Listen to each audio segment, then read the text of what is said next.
Congo Check Check TV, Yasiba Mutombo. Congo Check Check TV, Yasiba Mutombo.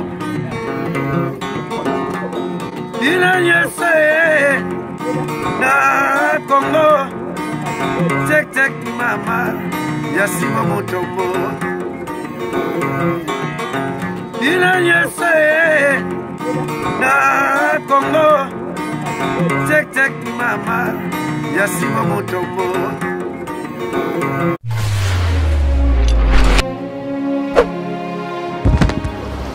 Bandeko balandi ya Congo Check Check TV na pesi bino mbote ya ebele ngai wa bino cœur sensible chroniqueuse na bino obo sepelaka na ye ngai pe na sepelaka na bino posoki bino bozali te eza mawa mingi na poti susu mbango kopesa mon boss si bumuto mbote ebele bapazwa mbote uti na cœur sensible elongo na libota na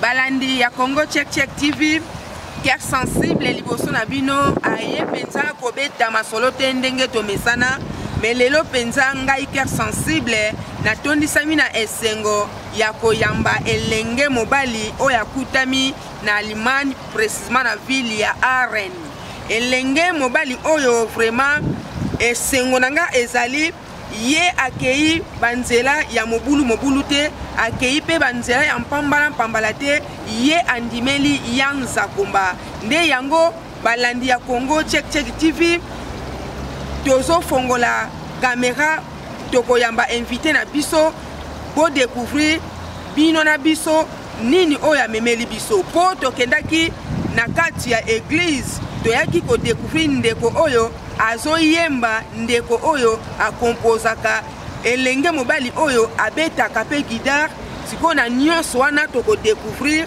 kombo na ye makambutu elongo na bino nde yango te nango na pokwa lelo balandi ya Congo Check Check.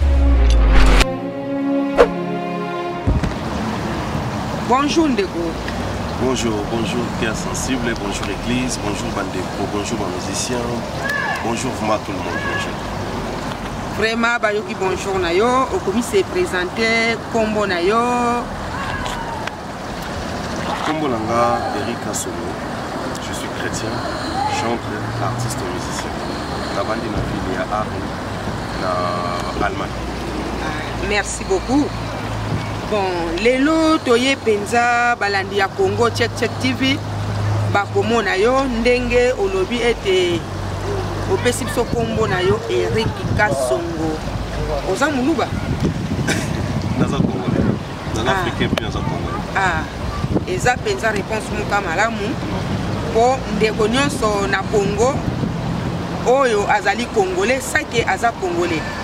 Bon, balandi ya Congo Check Check TV bango na biso tolingi to découvrir po biso toyaki na église epai oyo sambelaka toyaki vraiment séminaire tomoni penza ozoyemba eloko epusaki biso toluka yo tomoni penza ozoyemba ozobeta lindanda vraiment ngai cœur sensible epai nazalaki na tondisamaki na esengo komona elenge mobali lokola yo ozo yemba kitoko ndenge wana vraiment balandi ya Congo Check Check TV eza commentaire te pona frate bino bon na yebite elenge mobali ndeko na ngai likaniswana ya koyembela nzambe ozula kango wa bon nato loba ke naza chrétien musicien chantre.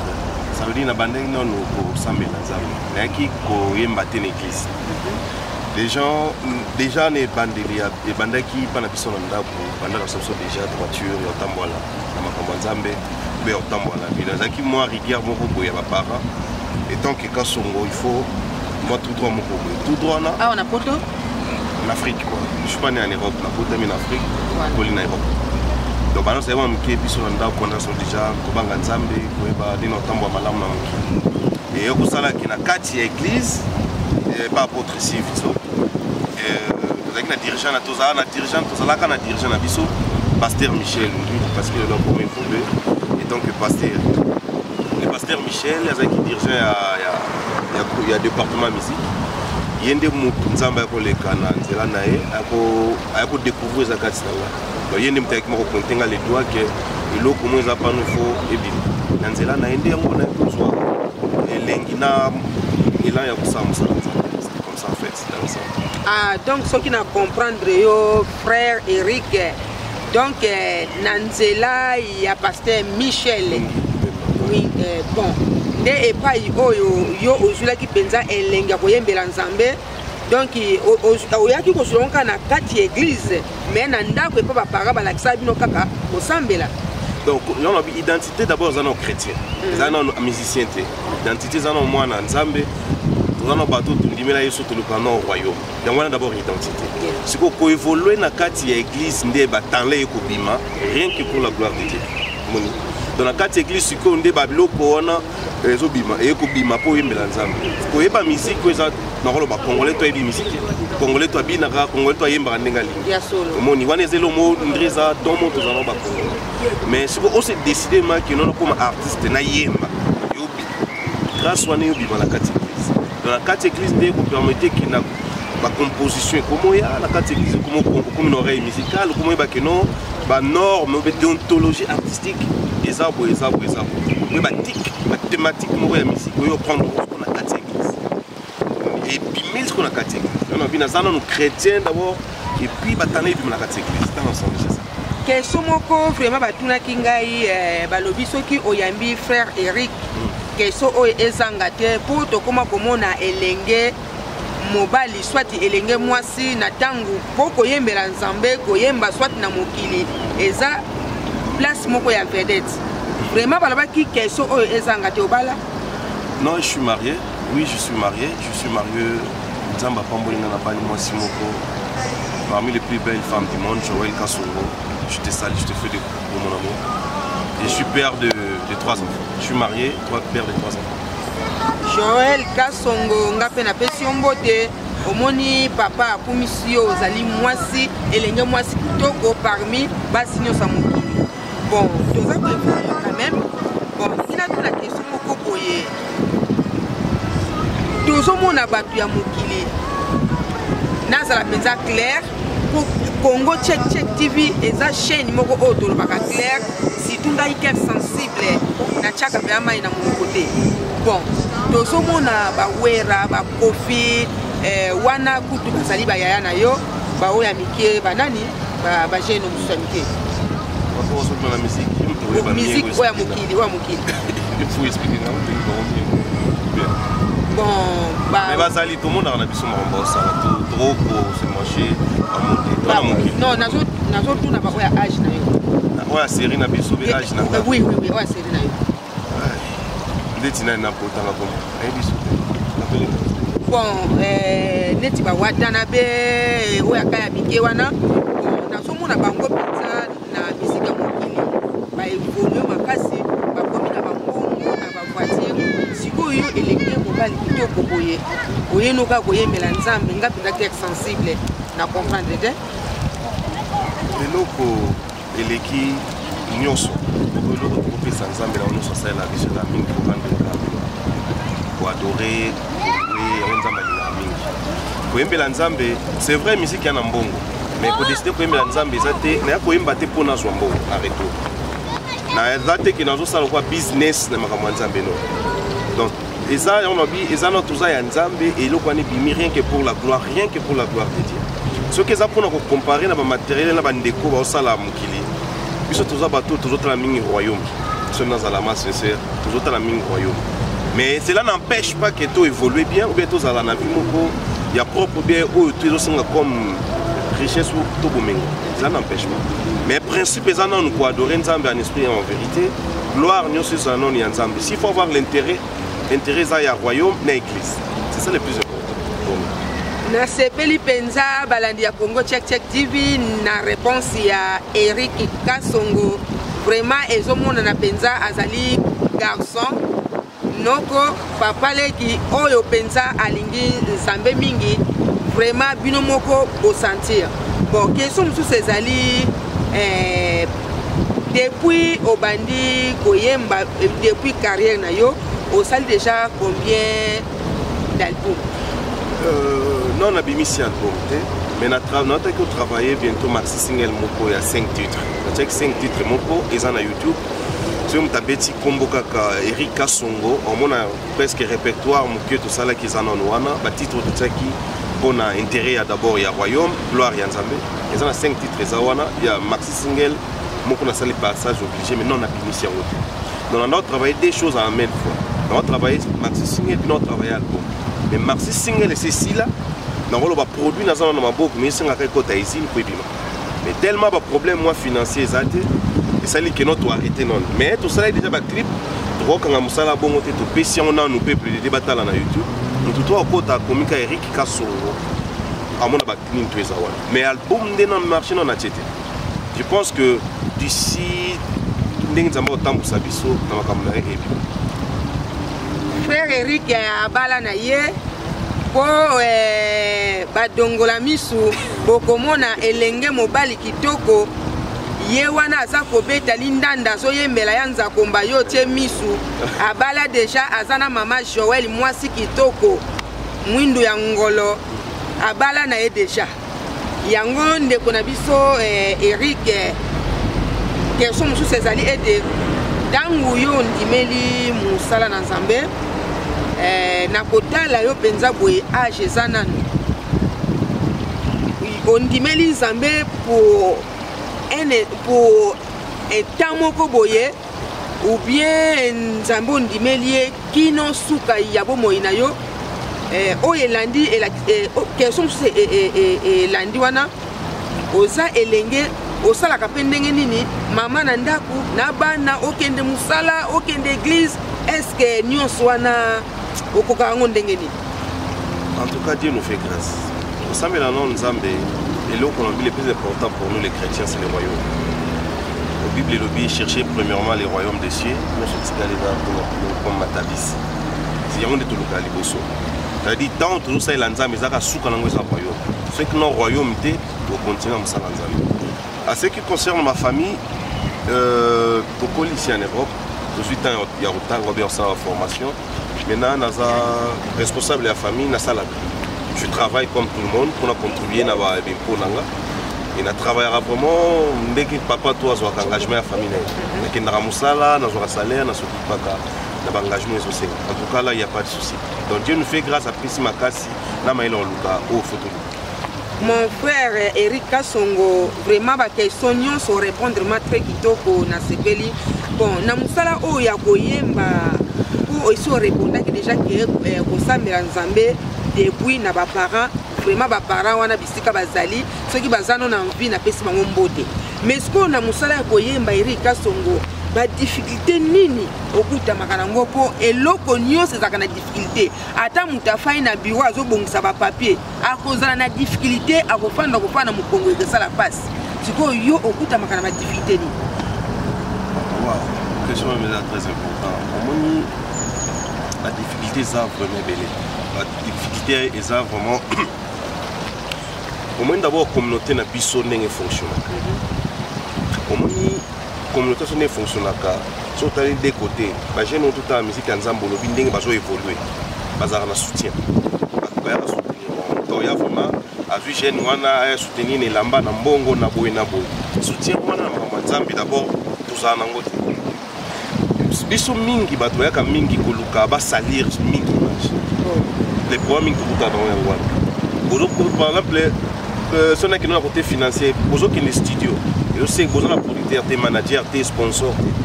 nous sommes ça on a propre effort.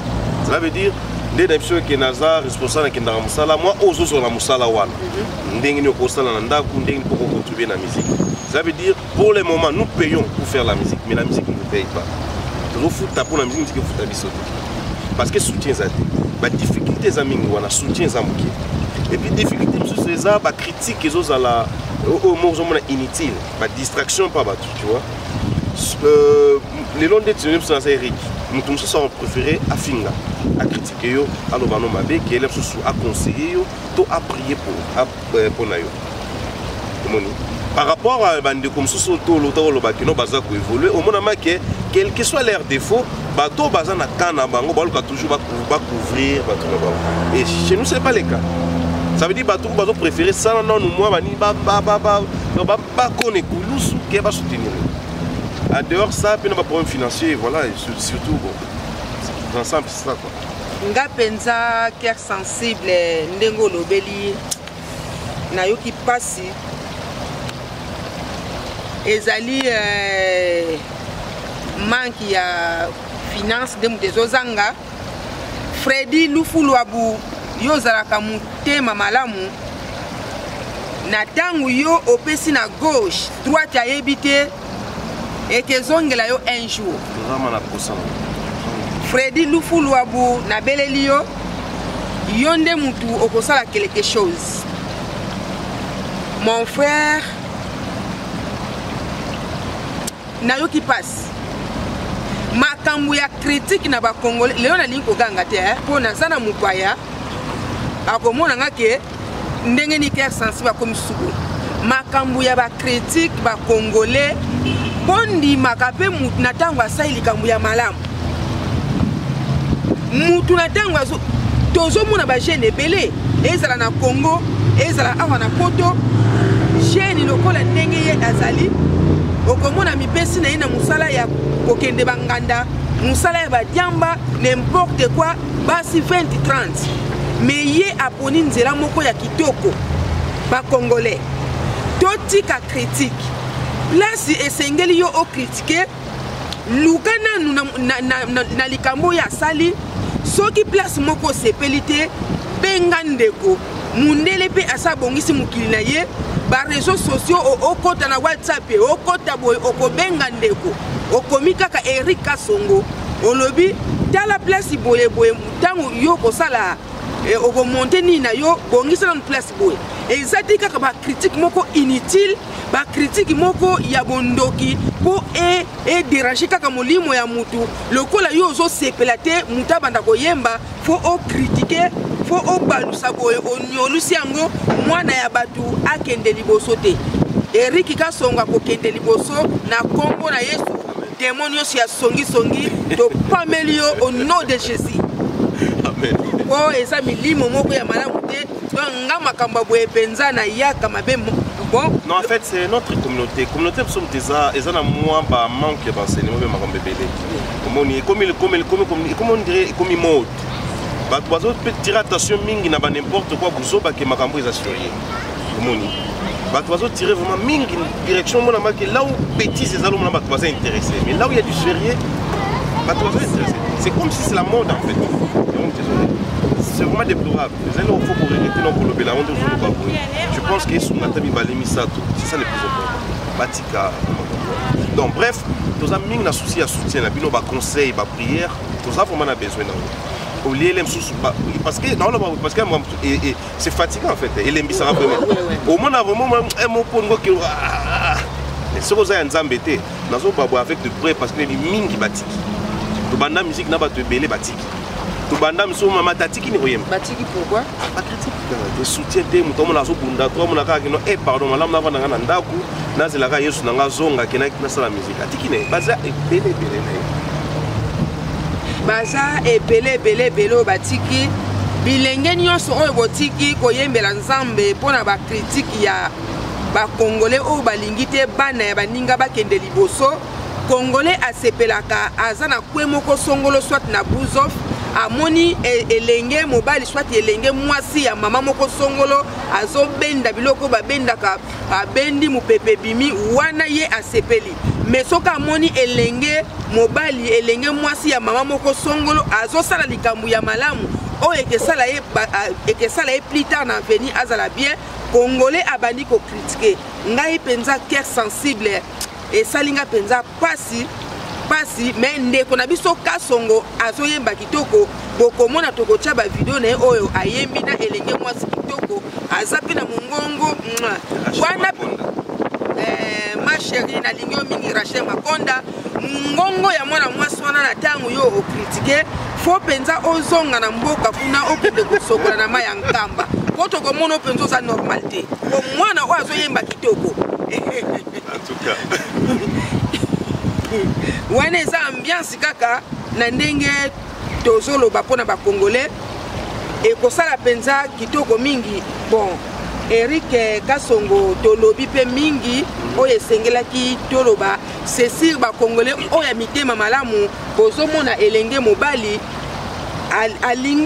alingi bopesa ye conseil ke critique alingi soutien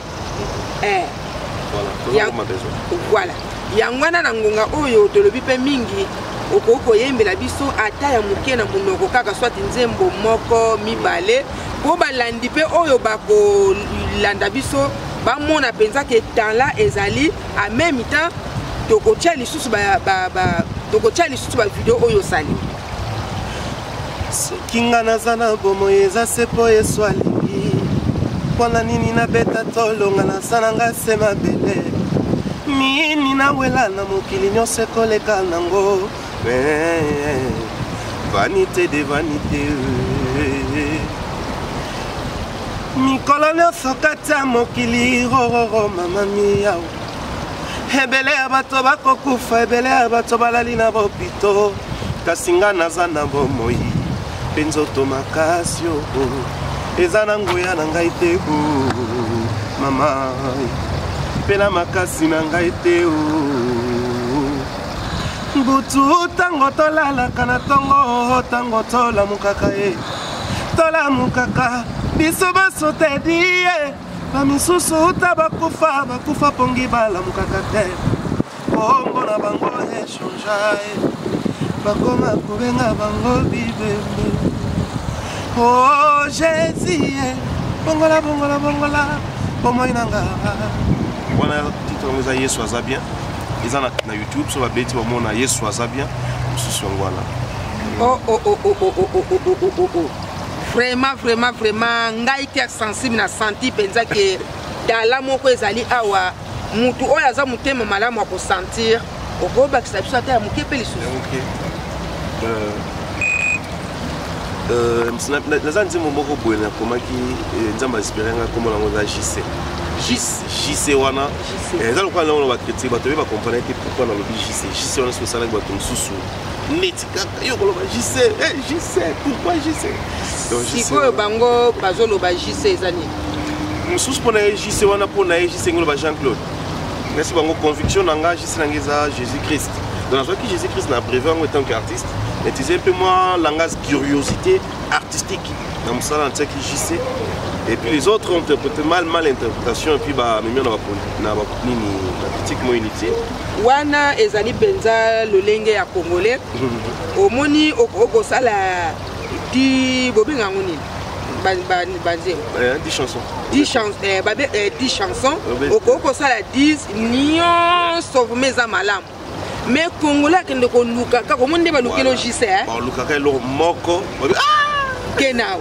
oyo nde ya malamu eza eza nzembo nayembi kuna passage obligé message très kitoko clip message critique eza te nayembi susu ndako ya suka nayembi na ndako ya suka 2 mètres de longueur 1 mètre de largeur na expliquer puis koexpliquer banzembo eza ebele mais gloire à Dieu moi critique un peu ça va bien que bato va comprendre ba que non de quoi il s'agit mingi bato va comprendre vision ou bien inspiration nini meme na place wana quelque part je suis un peu ba mususu atako biso peta muto salaka ba émission donc opesi penza conseil kitoko penza mais muto akoluka kaka oyebi ke muto mususu atali penza émission oyo sale za penza malamu akoki pe ko critiquer na montre akoki pe ko critiquer na montre oyo montre ça le côté ta montre la tête bon oyembela biso mwa estre moko muke na nzembo ya JC. JC eza nzembo ya pardon. Na masumu nasalaki kolo limbisa ngai. Yawe natambolaki mabe nzambe limbisa ngai. Bipai nga kendeki molili na molili nkaka. Nga nabungaki nzela limbisa ngai. Kolo kozala mosika na nga te noki na kokufa. Matoi na yo ekufa te yokalo yembo na ngai. Nandimi natambolaki mabe ayai. Nandimi nasalaki ya mabe nasengi yo bolimbisi. Limbisa limbisanga limbisanga ya nanga. Nazalaka mondimi sans position nebeke lo côté. Lelo nake liboso lobi nazongi na sima. Nazalaka malili te nazalaka pe moto te. Lelo nasosoli na ekosenga yo bolimbisi JC. Mpwana boyi lobi esukelanga mabe nazanga lola. Merci. Frère Eric, yo za mutu oyo oumeli penza awa na ville oya Arène. Ville ya Arène eza na ba église ya ebele. Neti biso check tolobaki ezali 22 églises. Par-ci par-là, ba groupe de prière, ba kimbangis de catholiques nyonso dans l'ensemble eza 22. Sikoyo nini penza bosalaka bino ba jeune bobongisaka eloko nini et puis ba jeune o ba yemba lokola yo bosu bokutana ta mukolo moko bosololi bo organiser ata eloko moko boye ou bien bosalaka ndenge. Wow. Maman de l'église à Arène, 22 au lobby. Oui, 22. 22 églises à Arène, nous avons un problème. Bon, donc autant on a comme département. Les département par département. En tout cas, département avec église, il y a la puta vraiment na volonté le mabe. Mais ouais concerné biso bayembi. De temps en temps, tous les marambo isenga ke tombenga naka, kutanaka. Ceux qui moi le Cameroun zali. Je donne un exemple à Mimon pas dans la fête, si on va beaucoup tani au bêtis. C'est mon pays ba église on va comment ça là ba kwando sangana. On a ba sali journée moko ba sangani. Na temps ba sangana moi je te ra to livrer ka musique. Dans le bassin soit kutana. Mais biso biso ba jeune ba projet zanan. Soueza que tout ça encore moi qui association tout ça n'a rien à voir na 22 églises ou bien 22 églises. On la peine bolingo. Donc on va parler de la bolingo zali. Biso za biso. Muto elani. Biso te raté. So te ngazo yemba ngana welani nande kumso zo yemba. Ba otonde ba te ya bato wela ka mitwa bato bazala ya bango ba ndimi na bango. Je pense. Mais ngana koyoka mawa mingi bato ba te ya kabokende kozala lolenge moko boye pono ko wela mitu. Ba soki eza ya ngwana teleka. Je m'excuse. Département moi franchement on touché mais siko pourquoi tu bazala tu ça 22 ndenge zo pourquoi 22 non ah wana Congo check ngana kwa sime nyonso yo fo loba o eza kati na yo donc basali na nzambe ya Arène bangonde ba wela na ka wela na po to salaka nini mona pasteur Bopol na tunie pourquoi awana Arène balandi ya Congo check likaniswana eye po to sola na mwana Arène pourquoi ezalaka to ko fana lingomba moko songolo 10 ans okoko mona teke exemple frère Eric aza pasteur à une église ya cœur sensible aza maman pasteur à une église ya Congo check pourquoi ezalaka bongo te parce que bizarre bongo te na mabe na vanda pa na biso na église na sambela na église c'est pas progressif on a défini ya pasteur avec Bayaka ya ko ya biso pasteur Michel azaki moko ya biso ni ya licenza papa mo ki banda ayaka pasteur Denis azalaki ya biso Bayaka na bango namona ma ba définition bino en tout cas nous allons mentir namona frère Eric oyoki yo moko lobi ke bazalaki bana ya ndako oyo tango na tutena na part mais bana ya ndako te oyo batanga mikake ba pasteur ya Arène ouais ah Bayaka na bango bazapil bana engagement na bango faut s'occuper na oza église na bango ba responsabilité baso mais de temps en temps les soit en année ba ko mona ma les 4 personnes ba koleka Bon, tout est les manas raisonnateur, on a pensé au menga zanga convaincu. Aïe aïe aïe. Voilà ma. Bon, tout va fait plus un département en gâté. On est un département à Bango Moko, Bango Baï Marmi Balukaka. En plus, en tout cas, quand tu as c'est vraiment mystique. En tout cas, na sepeli penza na ba réponse na yo. Merci. Vraiment Nzambe apambula yo. Merci. Ba producteur boyoki elenge mobali aleli elenge mobali azoluka soutien oyo azoluka eza te ke azangi mbongo ya kolesa mama Joël bana ou bien ni non musala oyo ya koyemba po ba produit oyo asali ekutaka l'argent biso moko toyebi misala penza ya poto po mutu akanga une grande somme eza mwa passe. Bon, balandi nyonso boyoki ndenge tosololi vraiment boyoki mungongo eza kitoko musala penza ezali baproduit malamu baproducteur boleka na bo aider frère na biso Eric soki bolandi na kati ya masolo na biso natangilaki eke bato ya mokili bawera banani bawatanabe basi baganye bango bazaka na baproducteur na bango me na ntango moko na mosusu mpenza omonani oede ndeko na biso ya mobali ekezala mpenza malamu nasepelaka mpo bato nyonso balandaka biso na Congo tchek ozalaka mpenza mitema malamu. Bon frère Eric tokomi na biso mpenza koshite bon soit question te projet nini oyo oza nango? Non, projet ça l'année au 2018 hein? Ouais. 2018. Ouais. D'ici le 8 septembre toujours livré concert dans la ville de Arène. Donc pour la première fois Eric a se présenté live rien que pour la gloire de Dieu. Waouh. Ça va tout que Nzamba salika kingana za la canal moko pour la bénédiction na bino. Amen. Dans un canal, dans un simple et piste Nzamba va utiliser pour na mutu. Amen. Date sango le 8 septembre. Le 8 septembre la ville à Arène va afficher bima bientôt. Dès que bon mon affiche entre boka ramuté maté. Toujours j'attends en préparant spirituellement, artistiquement et puis. Les journées mo retenu toujours c'est comme si dans normalement la arche de Noé au fond le 8 septembre. Donc ils a mutu tout. Toujours benga batu tout pe baras tout. On non ça na bon moi. On non ça muta yo ka message au le 8 septembre arche de Noé fongwami pona yo. Cela veut dire sur côté ça mutu za pamba. En tout cas qu'on raté le 8 septembre oyo na Arène awa ba fichi robima. Amen amen. La bête c'était le 8 septembre to livré concert rien que pour la gloire de Dieu puis tout ça piste mo qu'on zambe faut utiliser. Donc na bengi si ba ndeko nanga nyoso et permettenga na bengi si ba église nyoso tu ya Arène tous les 22 églises na bengi si bino na bengi si na ndenga bien. Na bengi si ba ndeko ba pasteur nyoso ba na ba mama.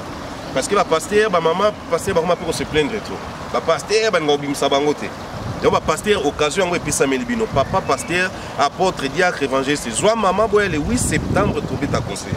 Na bengi si ba ndeko tala ezala PD ezala lesbienne ezala momelidiamba ezala mtabeta chèque ezala ozanani ezala ozandoki yaka na yo na bengi na bata religion kitindi bato balinga respecter lamba boya tabini mutu nyonso tout porte eza ouvert za arche de Noé ça veut dire ça ezo kipeti.